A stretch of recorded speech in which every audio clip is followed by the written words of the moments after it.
So today the scripture readings invite us to reflect on the dynamics of change.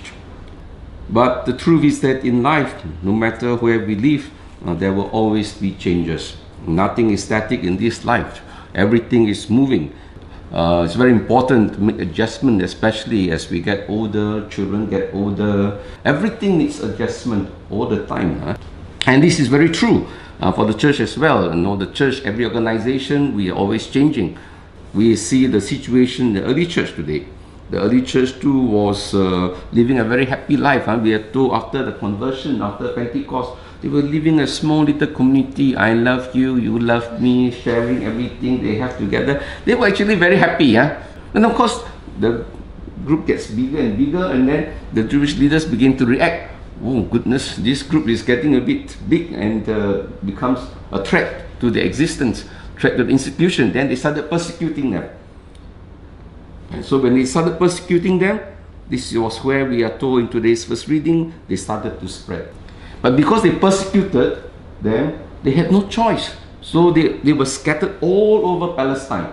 At first they were in Jerusalem, then they went to the Samaria, all the other places, because to take refuge. And when they went to other places, they built new communities. And that is how Christianity grew. Every time it's because of changes that force us to see things in a new way, to undertake new challenges, and to force us to be open, to be receptive. So persecutions and changes in life, they are a nuisance initially. It's difficult because we are routine creatures, but they are necessary. Without all these things, without changes, without challenges, the church will never have grown. And this is where today the church is constantly being challenged in many new ways.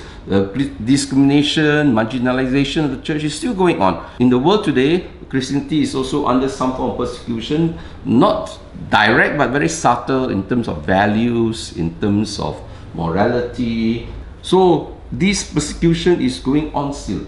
And so this is where it's important for us to really ask ourselves, what do we do in the face of persecution? I won't see all these things as negative. Actually, it's very positive. It forces us to rethink how we can sell the good news in the more effective way. We have to engage the world. If we don't engage the world, we'll be left behind. And that is what Pope Francis is trying to do. Let's engage the world.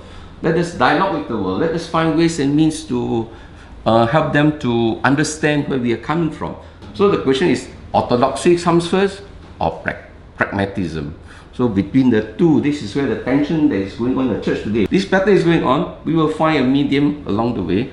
I don't think it's going to happen soon. But this is where the church continues to debate. But this is where we will grow.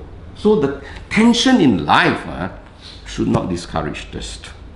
Tension is always part of growth. So we should not run away from tension. We should learn to be creative, to think positively.